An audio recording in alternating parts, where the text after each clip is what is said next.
I never thought twice about being called into Mr. Anderson's office. After all, as his executive assistant for the past 2 years, our meetings were routine. That Tuesday afternoon seemed ordinary enough. Spreadsheets needed reviewing, the quarterly presentation needed finalizing. When he messaged, "Need to discuss something privately," I grabbed my tablet and walked down the hall. He smiled as I entered, that same professional smile I'd seen countless times. I was midway through a question about the Henderson account when I heard it, the distinct click of the lock engaging behind me. My words faltered as I turned to see his hand still on the door handle, his expression shifting to something unfamiliar. The tablet suddenly felt heavy in my grasp. "Is everything okay?" I asked, my voice sounding strange even to my own ears. The silence that followed seemed to stretch for hours. The email came through at 7:48 p.m., just as I was packing up to leave the office. The soft ping from my computer seemed innocent enough, but when I saw Marcus Bennett's name in the sender field, my stomach did a tiny flip.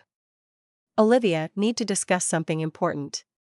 Can you stop by my office before you leave tonight?" MB. I stared at the message, reading it twice to be sure I understood. Marcus Bennett, CEO of Vertex Marketing, wanted to see me? At nearly 8 p.m.? I glanced around the mostly empty office floor, wondering if anyone else had received a similar message. My name is Olivia Chen, 27 years old, and I'd been at Vertex for just over 2 years as a campaign strategist. While I'd presented in meetings where Marcus was present and had occasional brief exchanges with him, he'd never specifically asked to meet with me one-on-one before, especially not after hours. I smoothed down my navy pencil skirt, suddenly self-conscious about my appearance after a long workday. My blouse was slightly wrinkled, and I knew my makeup had probably faded hours ago. "This can't be good," I murmured to myself. My mind raced through possibilities. Was it about the Westfield campaign? Had I made a mistake I wasn't aware of? Or, a more terrifying thought, was this about looming layoffs I'd heard whispered about in the break room?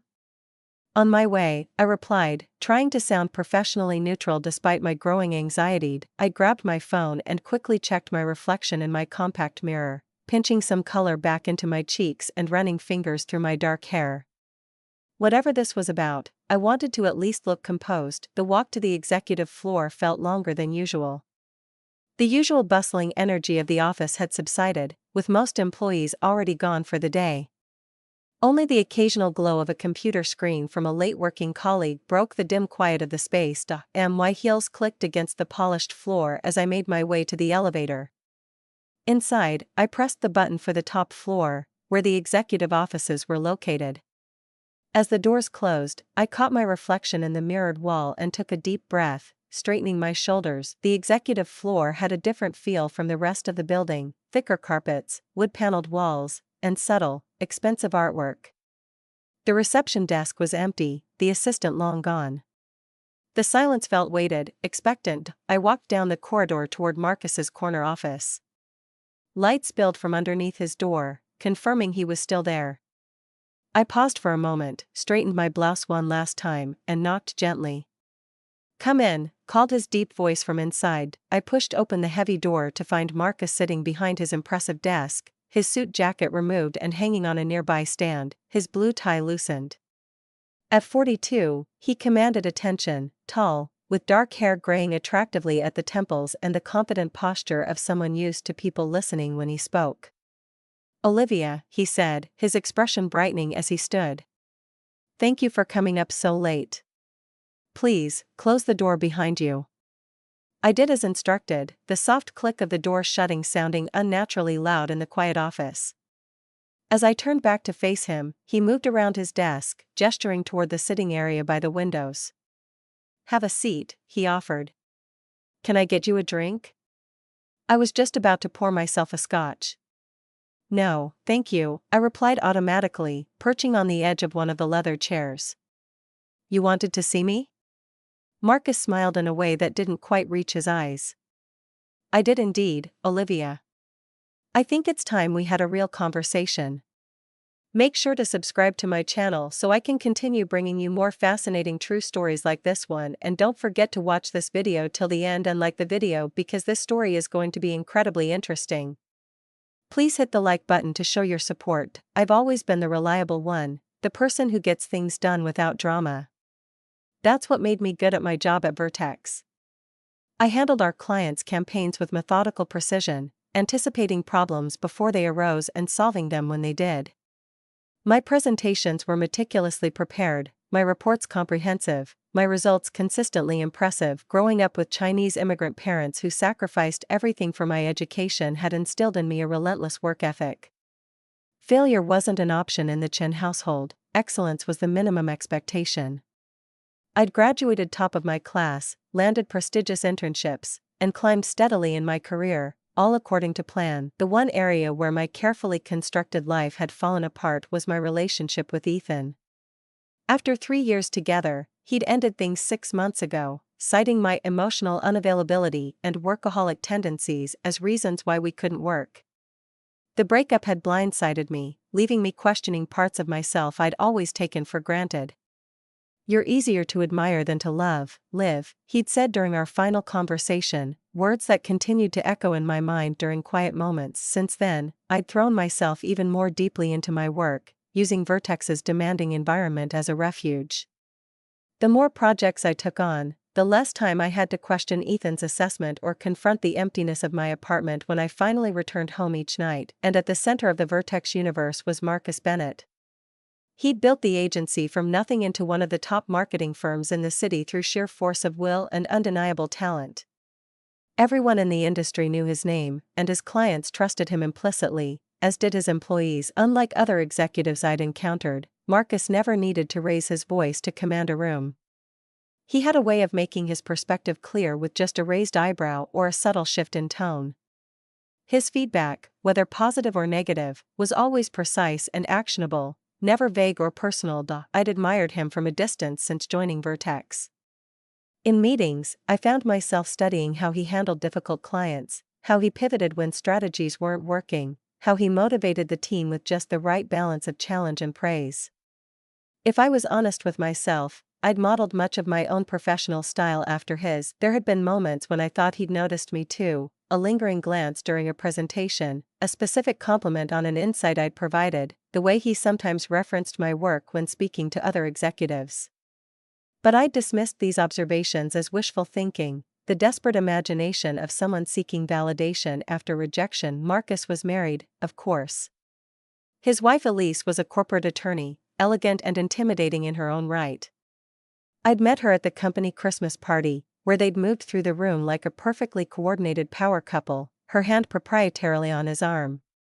They had twin teenage daughters who occasionally appeared in framed photos on his desk, but lately, those photos had disappeared.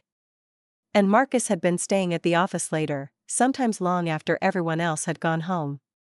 The circles under his eyes had deepened, and his usual commanding presence occasionally slipped, revealing moments of distraction or weariness. "Everything okay?" I'd asked once, after a strategy meeting where he'd seemed unusually quiet. He'd looked startled, as if surprised that anyone had noticed. "Just busy," he'd replied, with a forced smile that didn't reach his eyes. "Nothing to worry about." But something about the way he'd looked at me in that moment, with a flash of vulnerability before the professional mask returned, had stayed with me, making me wonder what was happening behind the confident facade he presented to the world. Now, sitting across from him in his office after hours, that same question returned with new intensity. What was behind the carefully constructed image of Marcus Bennett, and why had he called me here to find out? Vertex marketing wasn't just a workplace, it was a finely tuned ecosystem of ambition, talent, and carefully managed relationships. On the surface, everything ran with the precision of a Swiss watch: pitches won, clients satisfied, campaigns launched. But beneath that polished exterior ran currents of competition, alliances, and politics that shaped every interaction. The office occupied 3 floors of a downtown high-rise. The 14th floor housed creative, designers, copywriters, and video producers whose spaces were decorated with mood boards and concept sketches. The 15th floor was account management, my territory, where glass-walled meeting rooms buzzed with client calls and strategy sessions. The 16th floor, where I sat now, was executive country, corner offices with skyline views and hushed conversations that determined the company's direction. My position as senior campaign strategist placed me somewhere in the middle of Vertex's hierarchy. I wasn't part of leadership, but I had more visibility with them than most, particularly since the Westfield campaign had taken off under my guidance. That success had put me on a shortlist for the recently opened Director of Strategy position, a fact that hadn't gone unnoticed by my colleagues. Teacher's pet, Nathan had muttered when Marcus had publicly praised my quarterly presentation. The comment had stung, but I'd kept my expression neutral. Results spoke louder than office gossip, and my results were undeniable. Lisa, my closest ally in the office, had been more supportive. "He's just jealous," she'd said over lunch. "Everyone knows you're the obvious choice for the promotion." "It's not guaranteed," I'd replied, picking at my salad. "There are other qualified candidates." Lisa had given me a knowing look. "Sure, but none with the track record you've built. Plus, Marcus clearly values your input." I'd changed the subject then, uncomfortable with the implication. Yes, Marcus sought my opinion in meetings and sometimes implemented my suggestions verbatim. But I told myself it was because my strategies worked, not because of any special favoritism. The executive floor existed in its own rarefied atmosphere, one that became increasingly tense in recent months. Rumors of a potential acquisition had everyone on edge, wondering which positions might become redundant. Diana, Marcus's executive assistant, had become even more protective of his schedule, eyeing me with thinly veiled suspicion whenever I needed to speak with him about a campaign. "He's in meetings all afternoon," she'd say, her manicured nails clicking against her keyboard. "I can ask him to call you if it's urgent." But when Marcus would spot me leaving, he'd often call out, "Olivia, got a minute?" The look on Diana's face in those moments could have frozen hell over twice. Even more complicated was my relationship with Catherine, our HR director, who seemed to watch interactions between Marcus and female employees with particular attention. More than once, I'd caught her studying me during company events, her eyes narrowing when Marcus and I fell into easy conversation about industry trends. The Westfield campaign had only intensified the scrutiny. For the past month, Marcus and I had been working closely to develop a strategy that had brought in the largest account in company history. Late meetings, weekend emails, detailed feedback sessions, all perfectly professional, but enough to raise eyebrows. "You've been putting in a lot of hours with the CEO," Catherine had commented yesterday, cornering me by the coffee machine. "The Westfield account must be demanding." "It is," I'd replied, keeping my voice neutral. "But the results are worth it." Catherine had nodded slowly. "Just remember, Olivia, office relationships can become complicated quickly." The implication in her words had left me flustered and defensive. There was nothing inappropriate happening between Marcus and me. Was there? Now, as I sat in his office with night falling outside the floor-to-ceiling windows, Catherine's warning echoed in my mind. What exactly had Marcus called me here to discuss that couldn't wait until morning? And why did the soft click of the door locking behind me suddenly feel so significant? The heavy office door clicked shut behind me with unexpected finality. I turned in surprise to see Marcus's hand lingering on the lock he'd just engaged. "For privacy," he explained with a casual smile that didn't quite match the intensity in his eyes. "You wouldn't believe how many people think nothing of barging in, even this late." I nodded, trying to ignore the sudden flutter in my stomach. Of course. The office looked different in the evening hours. Marcus had dimmed the overhead lights, leaving just his desk lamp and a floor lamp by the seating area illuminated. The effect transformed the usually businesslike space into something more intimate. Outside the floor-to-ceiling windows, the city sparkled against the night sky, creating a backdrop that felt more suitable for a romantic dinner than a work meeting. "Can I offer you a drink?" Marcus asked, moving to a sleek credenza where crystal decanters caught the low light. I was just about to pour myself a scotch. "I should probably keep clear-headed for whatever we need to discuss," I replied, my professional mask firmly in place despite my growing unease. He turned, a bemused expression crossing his face. "Always the consummate professional, aren't you, Olivia?" I settled into one of the leather chairs facing his desk, my posture deliberately straight. You didn't call me here at 8 in the evening to compliment my work ethic. No, he agreed, pouring amber liquid into a single glass. Though it would be deserved. Instead of returning to his desk chair, Marcus surprised me by taking the matching leather chair beside mine, turning it slightly so we faced each other more directly. His knee nearly brushed mine, and I subtly shifted to maintain a professional distance.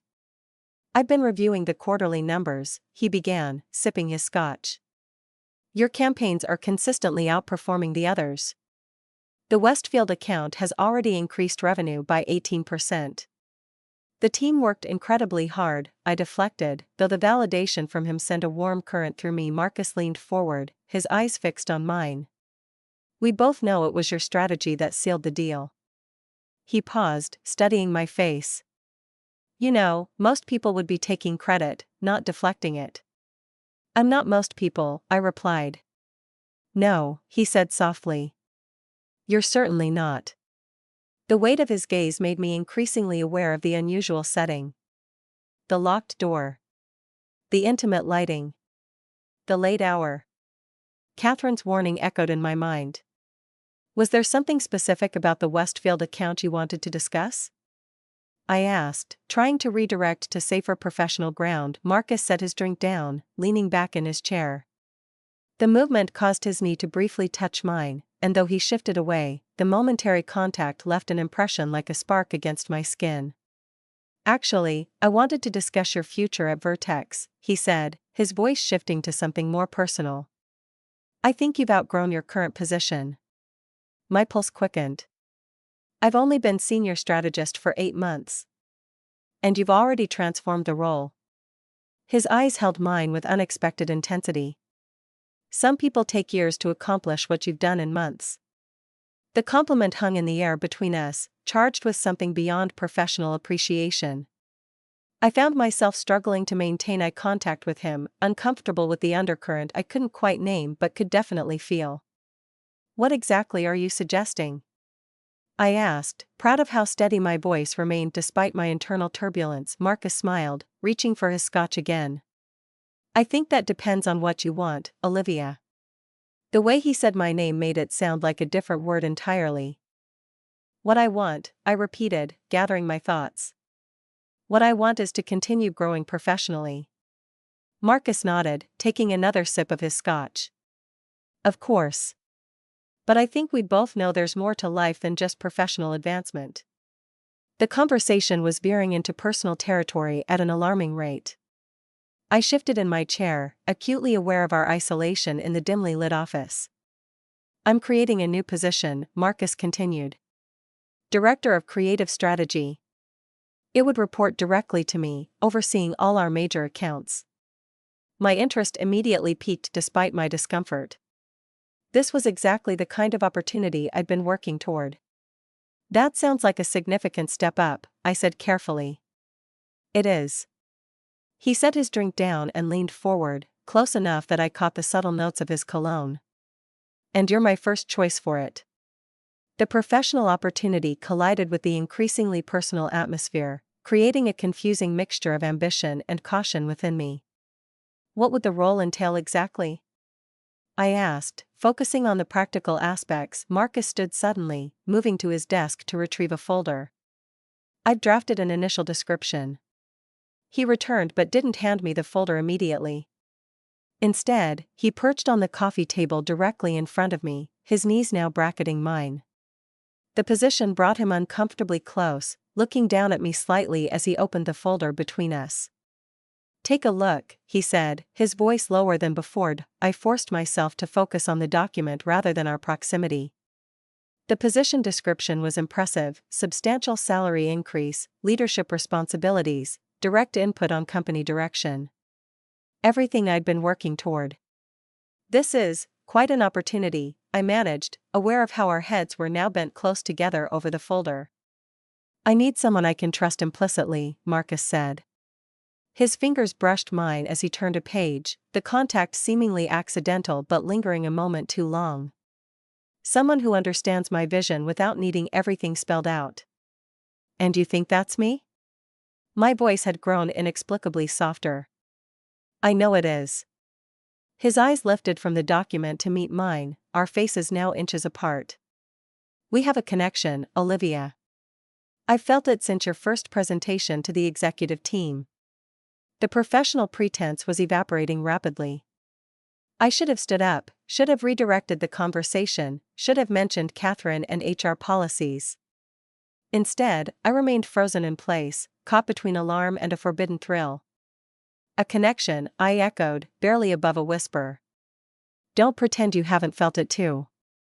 His hand moved to rest lightly on mine where it lay on the folder. The way we finish each other's thoughts in meetings. How you seem to anticipate my concerns before I voice them. His touch sent electricity up my arm, and I knew I should pull away.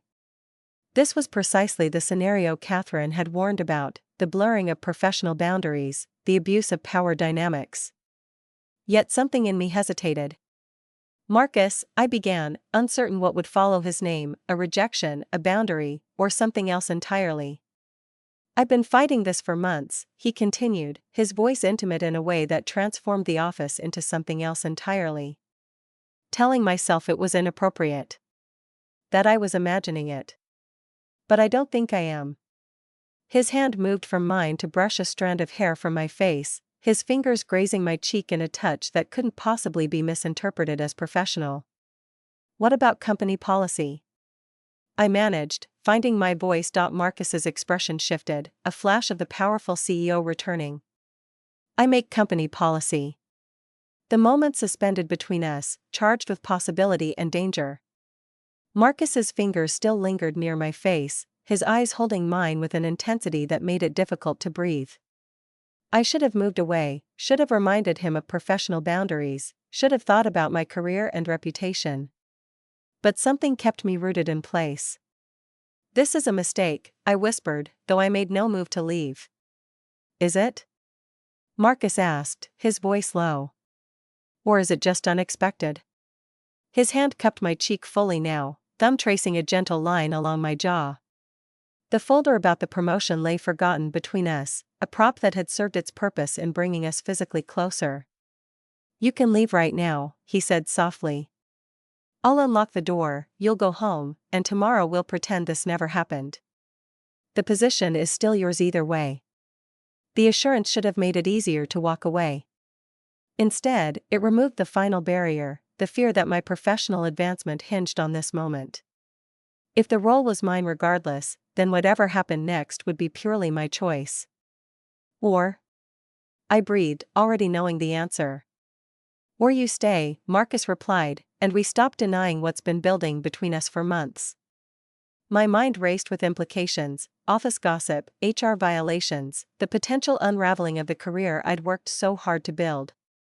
But alongside these rational concerns ran a current of something more primal, desire, curiosity, and the intoxicating pull of being truly seen by someone I'd admired.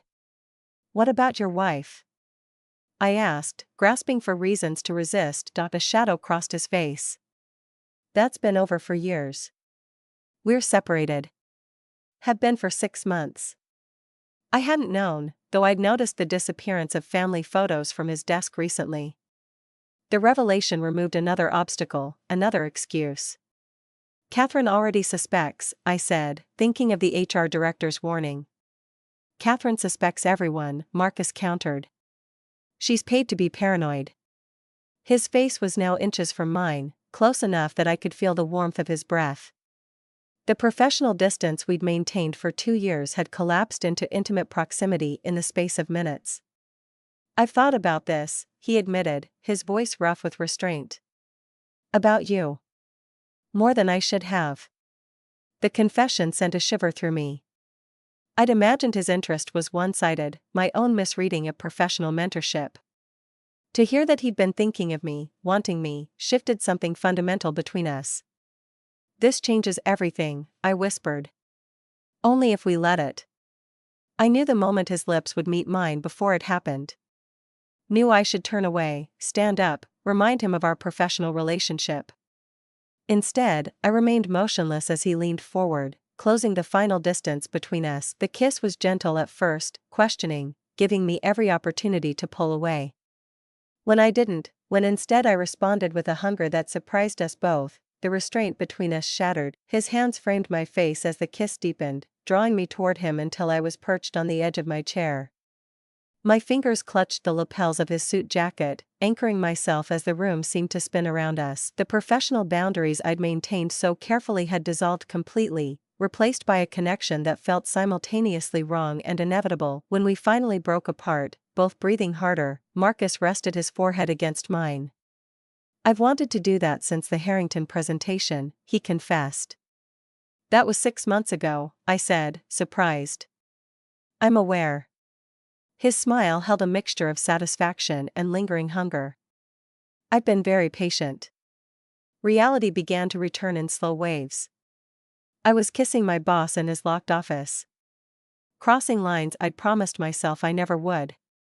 Becoming a cliché I'd always disdained. "We can't do this here," I said, my voice unsteady. Marcus nodded, reluctantly creating space between us though his hand remained curved around my neck. "Come to dinner with me tomorrow. Somewhere private, away from the office. Where we can figure out what this is." The invitation required a deliberate choice. This wouldn't be something I could blame on a moment of weakness or surprise. It would be a conscious decision to pursue whatever was developing between us. "Yes," I heard myself say, already knowing everything had changed irrevocably. His smile was triumphant, the expression of a man who'd gotten exactly what he wanted. He leaned in for one more brief kiss before standing and offering his hand to help me up. "I'll text you the details," he said, voice returning to something closer to its usual professional tone, though his eyes still held the heat of what had transpired. As he moved to unlock the door, I stood on unsteady legs, trying to compose myself. Every rational part of me knew I was making a dangerous choice. Yet as I watched him, powerful, confident, now looking at me with undisguised desire, I couldn't bring myself to regret it, not yet, anyway. I barely slept that night. Every time I closed my eyes, I relived the moment in Marcus's office, his lips on mine, his hands framing my face, the way everything had shifted in an instant. The rational part of me knew I should cancel the dinner, send a professionally worded email explaining that we'd made a mistake and needed to maintain appropriate boundaries. But another part, a part one barely recognized, couldn't stop replaying that kiss, couldn't stop wondering what would happen next. Morning came with no clarity. I stood in my shower, letting hot water cascade over me as I tried to think rationally. I had worked too hard to risk my professional reputation on an office affair. I'd seen what happened to women who dated their bosses, the rumors, the undermined credibility, the questions about every promotion or achievement. Was I really willing to become that woman? Yet Marcus wasn't just any boss. He was brilliant, visionary, someone whose mind worked in ways that fascinated me. The connection he'd spoken of wasn't imaginary, I had felt it too, that spark of recognition when we approached a problem from the same angle, when we reached the same conclusion simultaneously. Was that professional admiration, or something deeper that I'd been denying?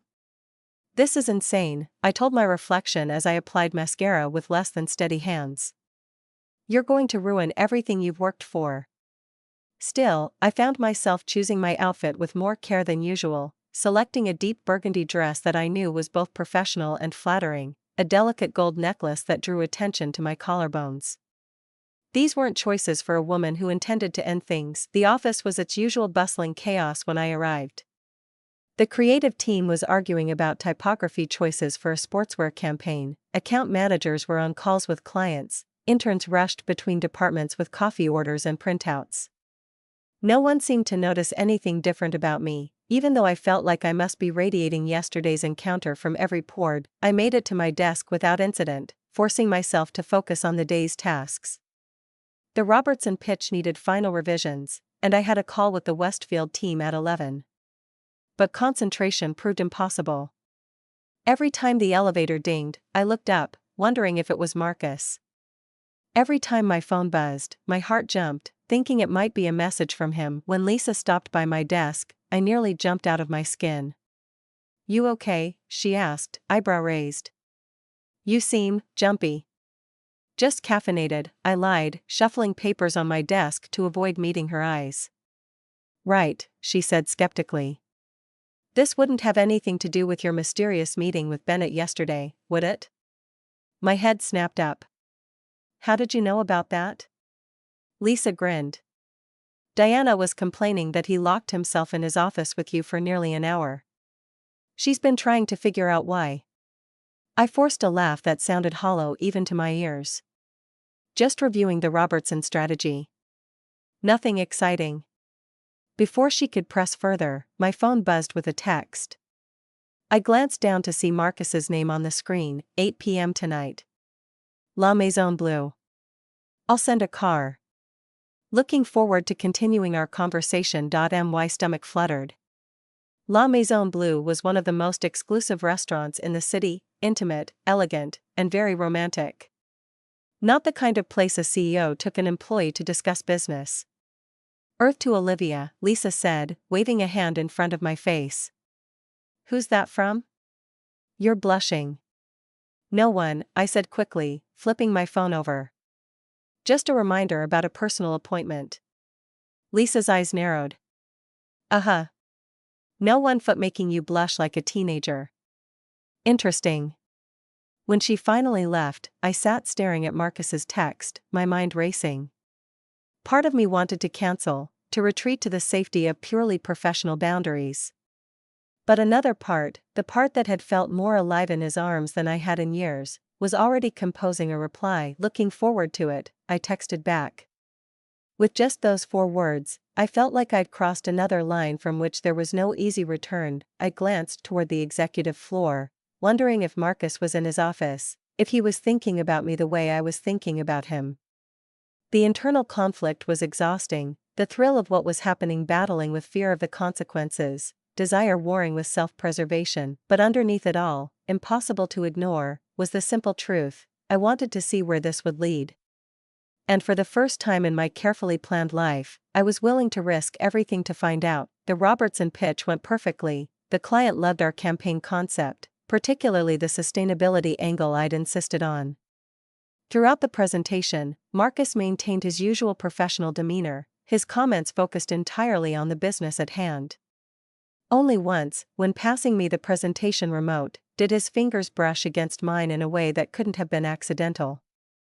The brief contact sent a jolt through me that I struggled to conceal. As the client team filed out, Marcus addressed the room. Excellent work, everyone. Olivia, could you stay behind to discuss next steps? His voice gave nothing away, but my pulse quickened nonetheless. The conference room emptied quickly, leaving us alone.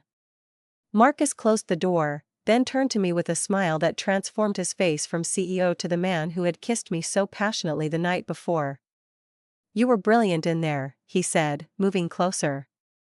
Just doing my job, I replied, attempting to maintain some professional distance despite the electricity I could feel building between us. Is that all it was? He was standing in front of me now, close enough that I could smell his cologne. Because from where I was sitting, it looked like more than that. It looked like passion. I swallowed hard. Marcus, we're at work. I know. His eyes held mine, intense and unwavering. But I haven't been able to think about anything but you since last night. Before I could respond, his lips were on mine, his hands drawing me against him. Any resistance I might have offered melted away instantly. I kissed him back with an urgency that surprised even me, my fingers tangling in his hair as if I could somehow pull him closer than was physically possible. The risk of discovery only heightened every sensation, the softness of his lips, the strength in his arms as they wrapped around me, the heat building between us. This wasn't the questioning, tentative kiss of last night. This was desire unleashed, made more intense by the danger. Marcus backed me against the conference table, lifting me slightly so I was perched on its edge. His hands moved to my waist, then slid upward, tracing the curve of my ribs before brushing the sides of my breasts through my dress. I gasped against his mouth, my body arching toward his touch. We shouldn't be doing this here, I whispered, even as my legs parted to allow him closer. I know, he murmured against my neck, his breath hot on my skin. Tell me to stop. But I couldn't.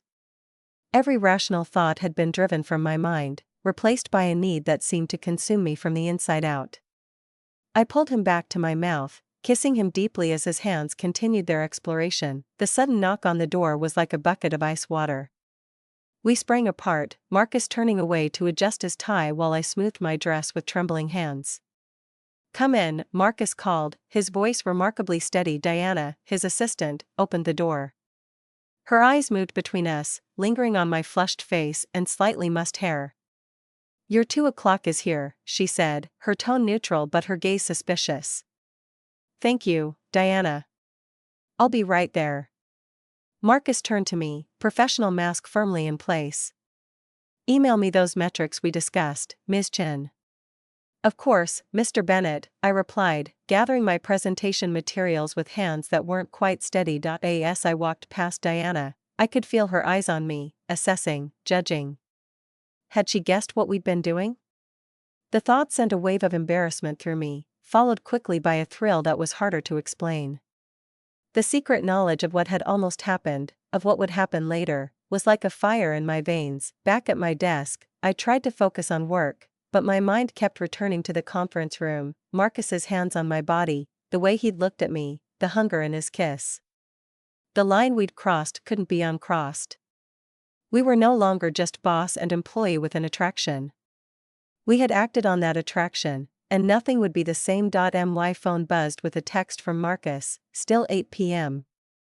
I can't wait to have you all to myself." As I stared at those words, I knew that tonight would change everything. And despite all the reasons I should be terrified, all I felt was anticipation. The morning after our dinner at La Maison Bleue was surreal. I walked into the office with Marcus's taste still on my lips, the memory of his hands on my skin, the sound of his voice whispering my name. We had spent hours in his penthouse apartment, exploring each other with a hunger that seemed impossible to satisfy. It should have felt wrong, he was my boss, after all, but nothing in my life had ever felt more right. Now, standing in the elevator surrounded by colleagues heading to their normal workday, I felt like I was living in two worlds simultaneously. In one, I was Olivia Chen, senior campaign strategist, focused and professional. In the other, I was a woman consumed by a passion I'd never experienced before, counting the hours until I could be alone with him again. The doors opened at the executive floor, and Marcus stepped in with a few of the board members. His eyes met mine briefly, a secret smile playing at the corners of his mouth before he turned to continue his conversation about quarterly projections. No one would have guessed that just hours ago, he had been whispering promises against my skin as we moved together in his bed. "Morning, Olivia," he said casually as the others nodded in my direction.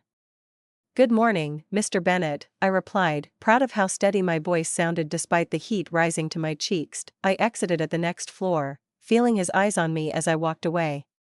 The day stretched ahead, filled with meetings and calls and all the usual tasks, but now there was an undercurrent of anticipation that made even the most mundane work somehow thrilling. At my desk, I found a folder with a note attached, "Need your input on these projections.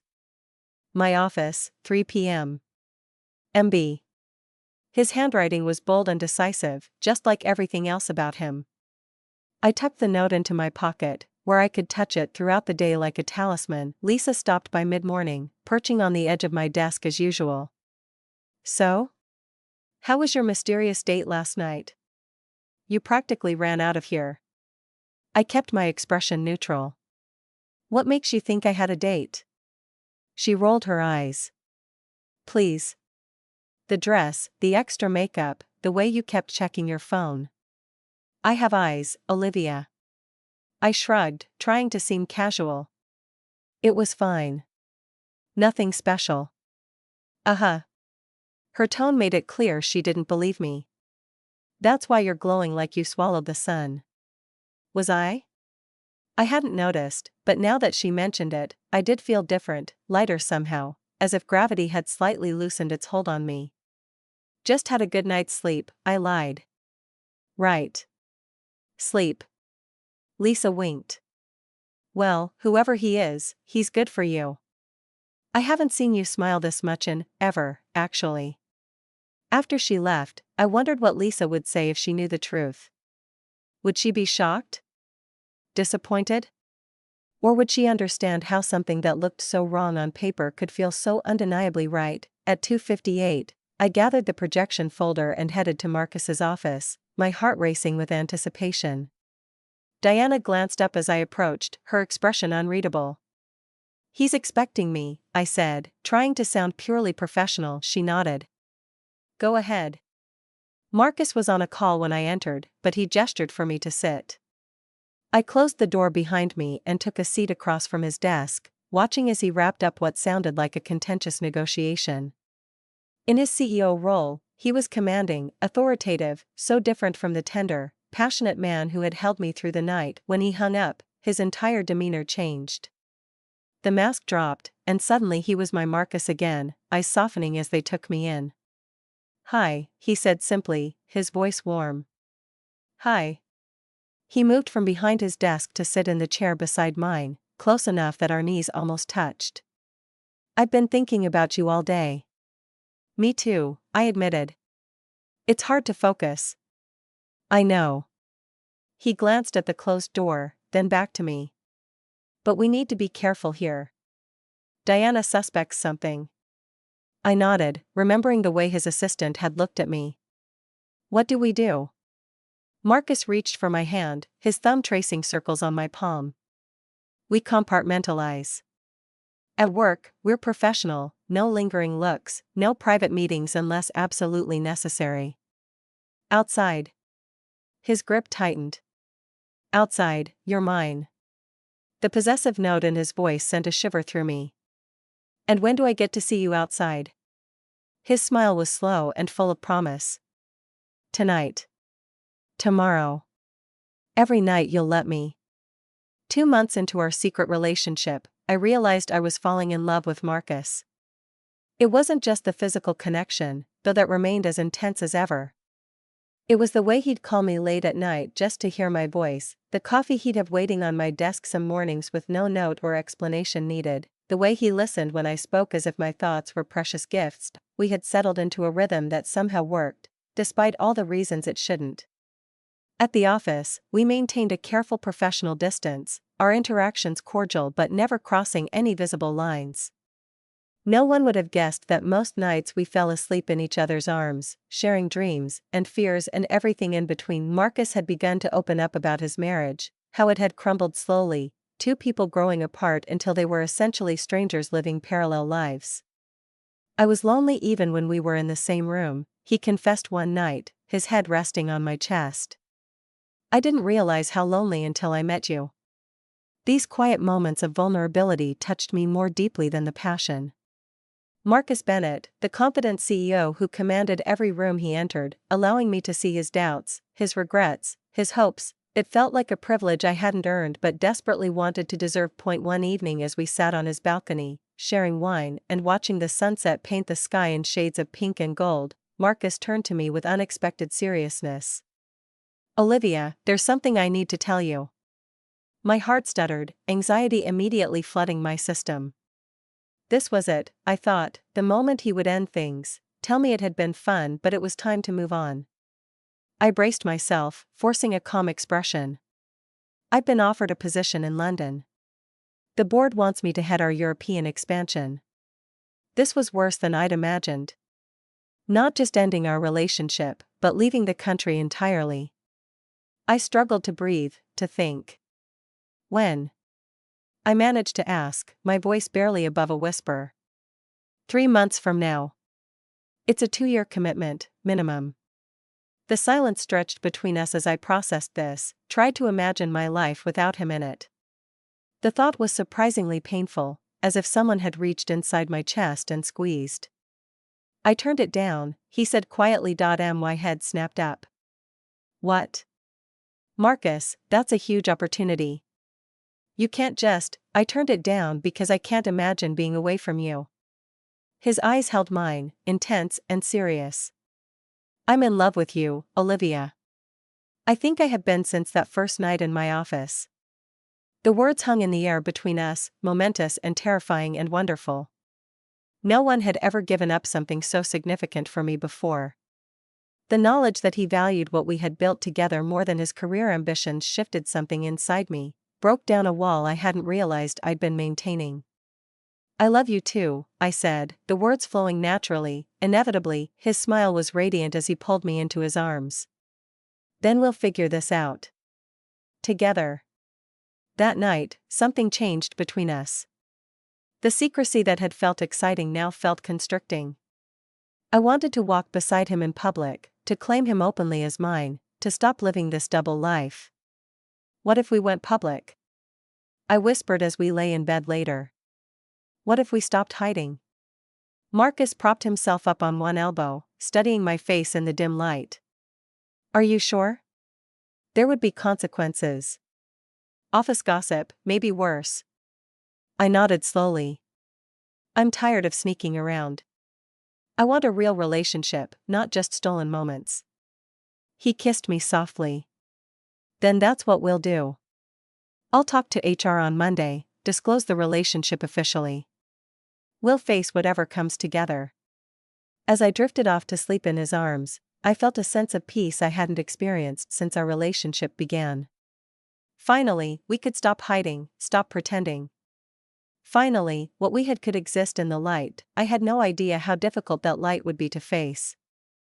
The plan to go public with our relationship was set. Marcus would speak to HR on Monday, I would tell Lisa and my team on Tuesday, and by Wednesday, we would no longer need to hide.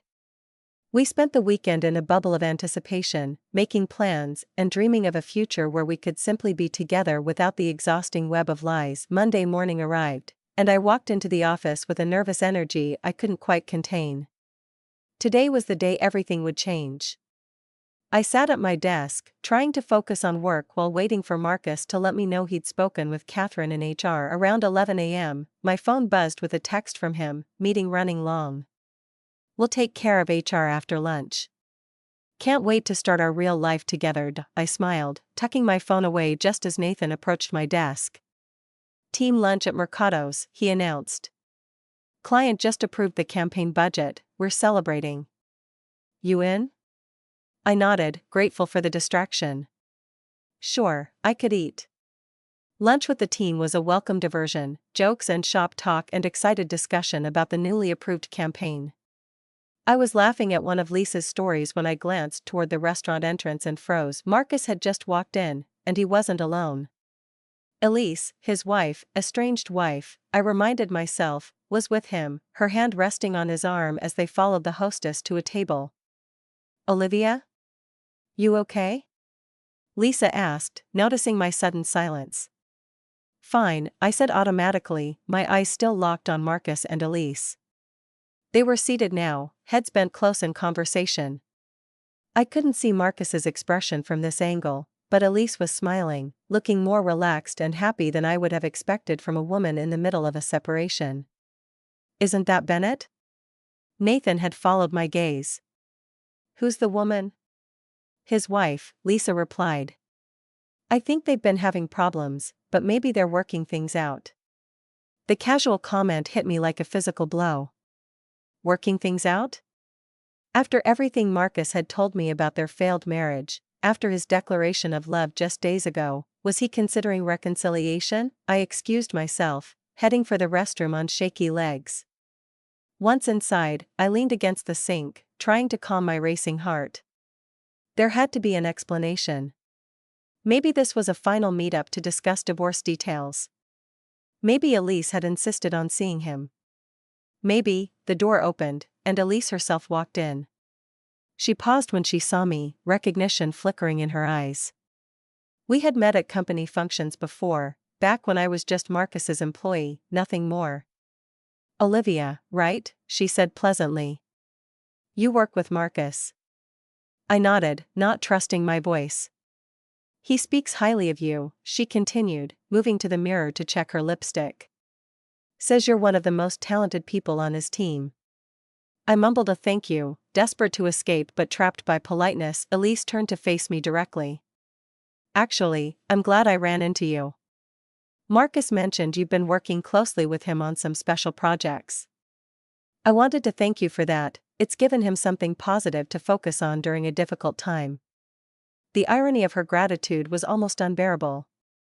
I managed a tight smile. The separation has been hard on both of us, she continued, seemingly oblivious to my discomfort, but I think we're turning a corner.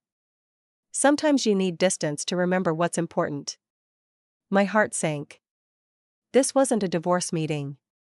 This was reconciliation. I excused myself as quickly as politeness allowed, returning to my team's table with my mind in chaos. Throughout the rest of lunch, I couldn't stop myself from glancing at Marcus and Elise, noticing the easy familiarity between them, the way she touched his hand occasionally, the way he leaned in to hear her better. Back at the office, I waited for a text, a call, any explanation. Nothing came. At 5:30, I was packing up to leave when Marcus appeared at my desk. My heart jumped. Finally, an explanation. Got a minute? He asked, professionally neutral. I followed him to an empty conference room, closing the door behind us. You saw me at lunch, he said without preamble. With Elise? Yes. It's not what you think. She seems to think you're reconciling, I said, fighting to keep my voice steady. Marcus ran a hand through his hair. She wants to try again. I told her I needed time to think. The words landed like a blow. Time to think? After everything you said to me? Olivia, it's complicated. We have history, children, and did you talk to HR about us today? I interrupted, already knowing the answer. His silence was confirmation enough. I see, I said, a strange calm settling over me. So much for starting our real life together. The week after seeing Marcus with Elise was excruciating. He kept trying to explain, to assure me that he wasn't considering reconciliation, that he just needed time to handle the situation delicately.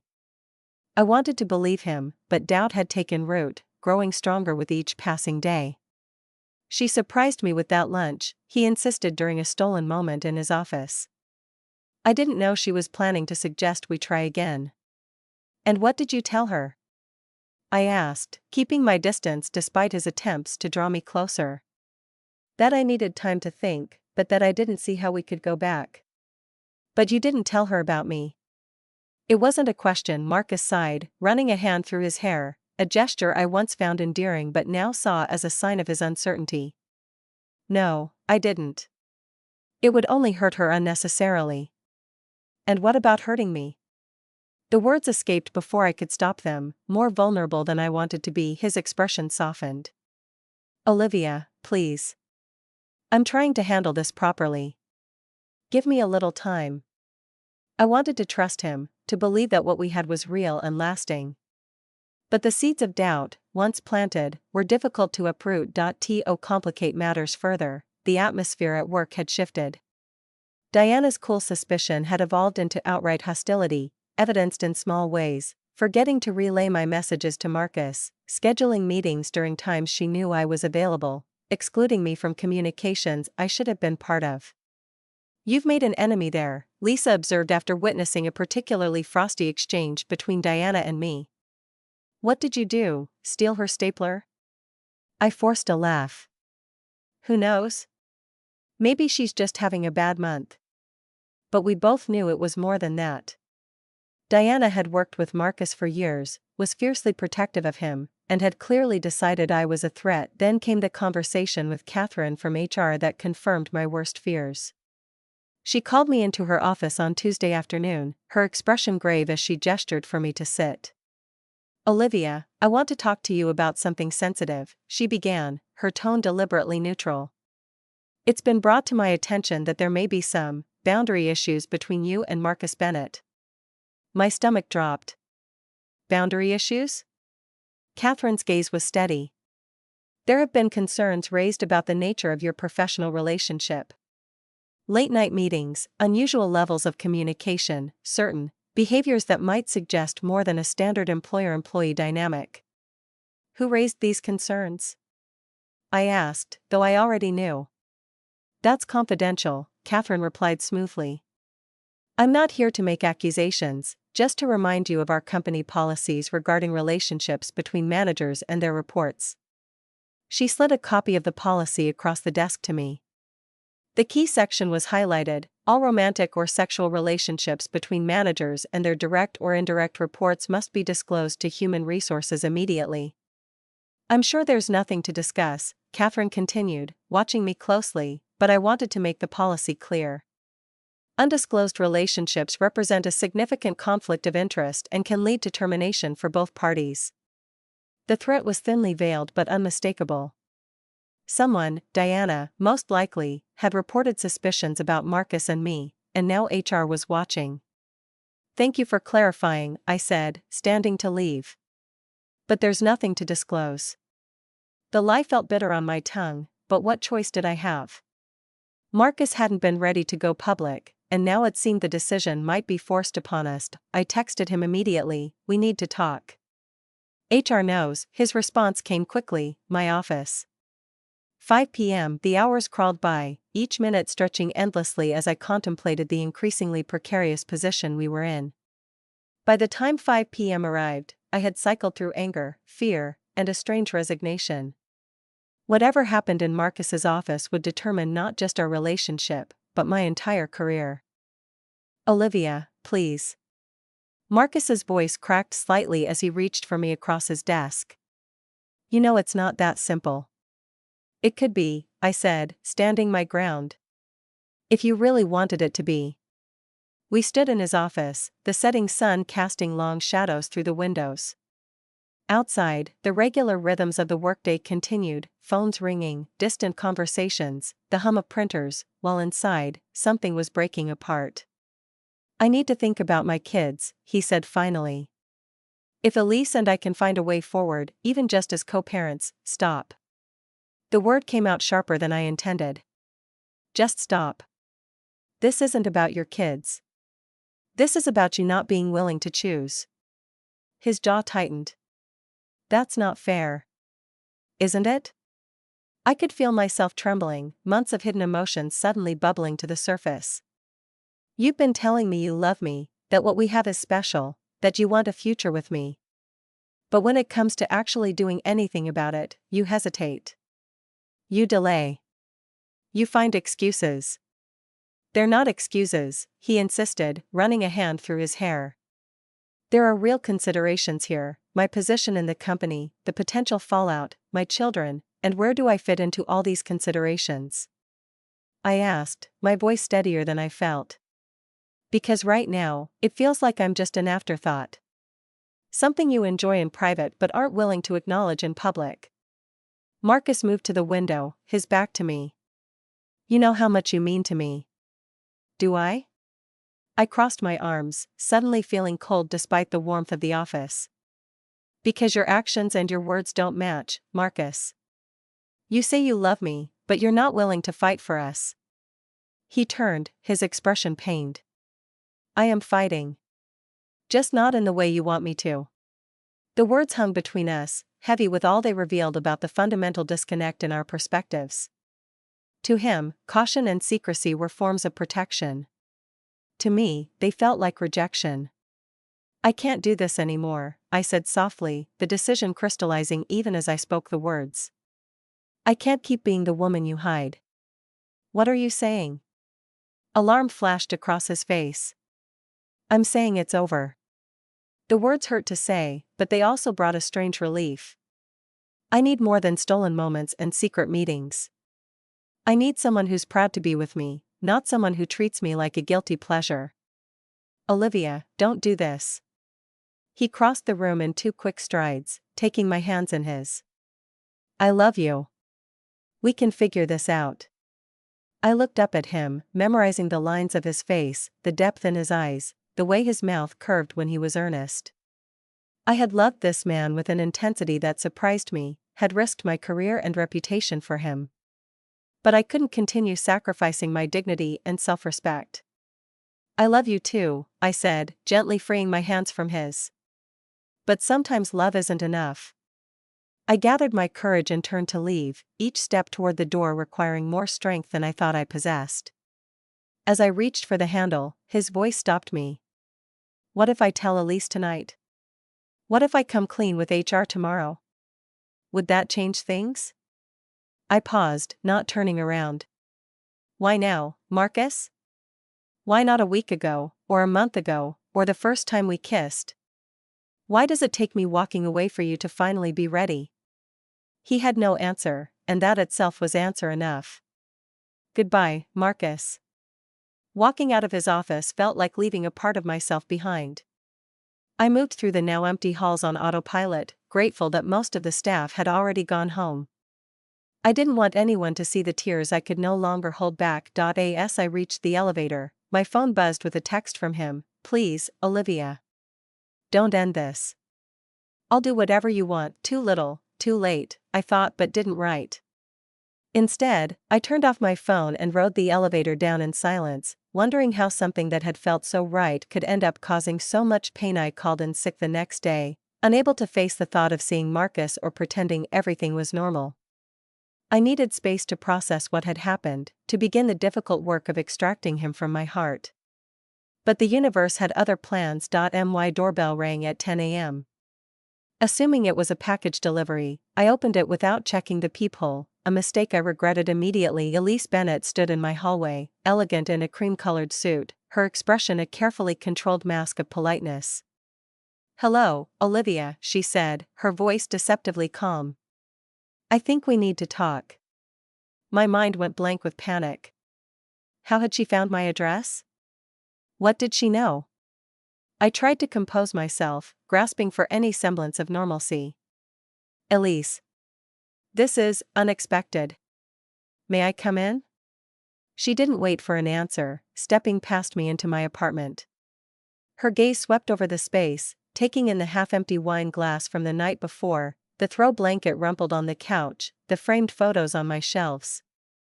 I watched her, frozen between terror and resignation. "You have a lovely home," she said, but her eyes had stopped on something specific. I followed her gaze to my coffee table, where Marcus's cufflinks lay gleaming in the morning light. He had removed them 3 nights ago and forgotten them. A small, damning detail. "How long?" Elise asked, turning to face me. "How long have you been sleeping with my husband?" The direct question, stripped of any pretense, demanded an equally direct answer. 2 months, I said quietly. "But it's over now." She laughed, a short, bitter sound. 2 months. While he was telling me he needed space to think about our marriage. While he was having dinner with me and discussing reconciliation. Each word hit like a physical blow. "He was discussing reconciliation with you?" As recently as last week, she confirmed, watching my reaction closely. "He said he thought we could try again, for the kids' sake." The room seemed to tilt slightly. Even after everything, even after our confrontation yesterday, I hadn't imagined Marcus would continue to lie so completely. "I didn't know," I said, my voice barely above a whisper. "No, I don't suppose you did." Elise's expression softened fractionally. "He's very good at telling people what they want to hear." I should know, I'd been married to him for 17 years. She crossed to the window, gazing out at the city below. "You know what's ironic? I actually came here thinking you were the villain in this story. The young employee seducing my husband during our rough patch." She turned back to me. "But seeing your face just now, I think we've both been played." I sank onto the couch, suddenly exhausted. "How did you find out?" "About us, I mean." Anonymous email. "Someone sent me photos of you two at La Maison Bleue, looking very much not like boss and employee. They also helpfully included your home address." "Diana," I said immediately, the pieces falling into place. Elise nodded. "Marcus's assistant. Always had a thing for him, though he never noticed. Or pretended not to." We sat in uncomfortable silence, 2 women connected by their love for the same duplicitous man. Finally, Elise spoke again. "I came here ready to confront the woman who was trying to steal my husband. But now I'm wondering if we should both just let her have him." The unexpected solidarity in her words loosened something in my chest. "I ended it yesterday," I said. "For what it's worth." "Good for you." She straightened her shoulders, smoothing her already perfect hair. "I'll be doing the same, as soon as I leave here." Elise picked up her purse, moving toward the door with dignified grace. But she paused with her hand on the knob. "You know, the worst part isn't the affair," she said softly. It's the lying. The way he made both of us feel like we were special, like we were the only one who really understood him. She glanced back at me. Don't let him do that to you again. After she left, I sat motionless on my couch, trying to process the surreal encounter. My phone buzzed with another text from Marcus. Where are you? We need to talk. For the first time, I saw his words for what they truly were, not love, not commitment, but manipulation. I deleted the message without responding. An hour later, Lisa called. You need to come in, she said, her voice tense. All hell has broken loose here. I walked into Vertex Marketing for what I knew would be the last time. The office was unnaturally quiet, conversation stopping as I passed through, all eyes following me with a mix of curiosity and pity. News traveled fast. Catherine intercepted me before I could reach my desk, pulling me into her office. I assume you know why I've asked you to come in, she said, not unkindly. I can guess, I replied, a strange calm settling over me. On her desk lay a formal letter of termination, the language clinical and precise, violation of company policy, failure to disclose a conflict of interest, irreparable damage to professional relationships. And Marcus? I asked, not needing to complete the question. Catherine's expression softened slightly. The board has asked for his resignation. Diana forwarded certain communications to multiple board members this morning. His position is no longer tenable. So that was Diana's endgame. Not just exposing our affair, but destroying Marcus completely. I wondered if she'd expected to be rewarded for her loyalty, or if revenge had been satisfaction enough. You'll receive 3 months severance, Catherine continued. And the company won't contest unemployment benefits. A small mercy, but it wouldn't repair my damaged reputation or ease the pain of everything I'd lost. I signed the paperwork mechanically, feeling strangely detached from the process. As I packed my desk, Lisa hovered nearby, helping me sort through years of accumulated files and mementos. What will you do now? She asked. I don't know, I admitted. Start over, I guess. Just as I was placing the last of my belongings into a cardboard box, my phone buzzed with a text. Marcus again, please let me explain. Meet me tonight. I need you. I showed Lisa the message. Are you going to go? She asked quietly. 6 months ago, even 1 day ago, the answer would have been yes. I would have gone running at his call, desperate for any explanation that would let me keep loving him. But Elisa's words echoed in my mind, don't let him do that to you again. No, I said, surprised by the certainty in my voice. I'm not. I deleted the message and blocked his number. Walking out of Vertex Marketing for the last time felt like emerging from a long dream. The air outside was crisp and clear, the autumn sun warm on my face. I had lost my job, my reputation, and a man I thought I loved. But standing there on the sidewalk, cardboard box in my arms, I felt something unexpected. Freedom. 6 months later, I sat in a cafe across town, reviewing the business plan for my new marketing consultancy. The first few months had been hard, rejection from potential employers who had heard rumors, financial strain as my severance ran out, nights spent questioning every decision I'd made. But slowly, I had rebuilt. My phone chimed with an email notification, another client referral from Lisa, who had become my biggest champion. She had eventually left Vertex too, unwilling to stay in what she called a toxic environment. We now collaborated regularly, forming a partnership that played to both our strengths. I'd heard through industry gossip that Marcus and Elise had finalized their divorce, that he had taken a position with a competitor after his forced resignation, that Diana had followed him there. None of it mattered to me anymore. The affair that had once consumed my every thought now seemed like a chapter from someone else's story, painful, yes, but also instructive. I had learned my worth, my boundaries, my capacity for both love and self-respect. I had discovered that sometimes walking away, however difficult, is the most powerful choice you can make. As I closed my laptop and gathered my things, I caught a glimpse of my reflection in the cafe window. I looked different now, stronger, more confident, my eyes clearer than they had been in years. I smiled at my reflection, remembering how far I had come. The woman who had walked into Marcus's office that night, desperate for approval and afraid to break rules, was gone. In her place stood someone who understood that true freedom comes not from breaking rules for someone else, but from writing your own.